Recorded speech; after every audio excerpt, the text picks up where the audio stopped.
जोया रोते हुए अपनी माँ शम्सा के पास आती है और कहती है, अम्मी, मैं सिर्फ राफे से सच्ची मोहब्बत करती हूँ। ये सुनते ही शम्सा गुस्से से आग बबूला हो जाती है और चीख कर कहती है, हम तुम्हारी ऐसी शादी कहीं नहीं होने देंगे। अगर तुम्हारे अब्बू को इस बात का पता चल गया तो वो ऐला की तरह तुम्हें भी धक्के देकर इस घर से निकाल देंगे। दूसरी तरफ आयला गुस्से में ऑन से कहती है, अपने उस दोस्त राफे को मेरी बहन से दूर रखो, मैं ये शादी हरगिज नहीं होने दूंगी। तभी ऑन उसी वक्त राफे को कॉल करता है और पूछता है, राफे सच बताओ, तुमने जोया से क्या कहा है? राफे जज्बाती होकर कहता है, यार मैं उससे बेपनाह मोहब्बत करता हूँ और अब तू ही वो वाहिद शख्स है जो उसकी जबरदस्ती की शादी होने से रोक सकता है। ऑन राफे को तसल्ली देता है कि वो कुछ करेगा। उसी वक्त ऑन फौरन बीजान के पास जाता है और उन्हें सारी हकीकत बता देता है। बीजान साकिब को बुलाकर समझाती हैं। साकिब अपनी बेटी की खुशी की खातिर जोया और राफे के रिश्ते के लिए हाँ कर देता है। अगले ही दिन ऑन राफे को घर लेकर आता है, जिसके बाद साकिब सबके सामने जोया और राफे की शादी की डेट फिक्स कर देते हैं। दूसरी तरफ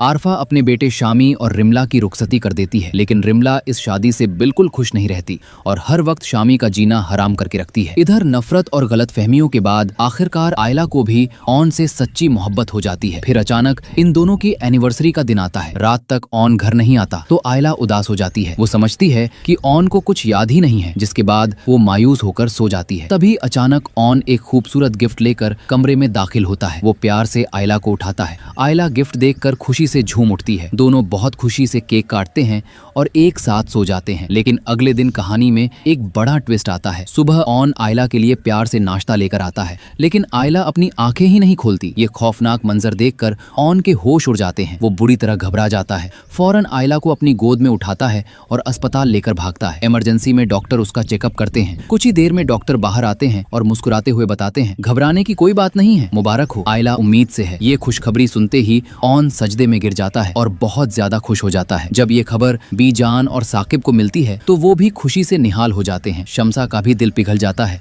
और वो ऑन से अपनी सारी पुरानी नाराजगी और नफरत हमेशा के लिए भुला देती है। तभी घर का माहौल बिल्कुल बदल जाता है और शम्सा भी जोया और राफे के रिश्ते के लिए राजी हो जाती है। अगले ही दिन फौरन मौलवी साहब को बुलाया जाता है और जोया और राफे का निकाह हो जाता है। तो दोस्तों, आपको क्या लगता है, क्या ड्रामे का एंड ऐसा ही होगा? क्या जोया और राफे की शादी होनी चाहिए? इसके बारे में आपकी जो भी राय हो वो कमेंट सेक्शन में लाजमी बताइएगा।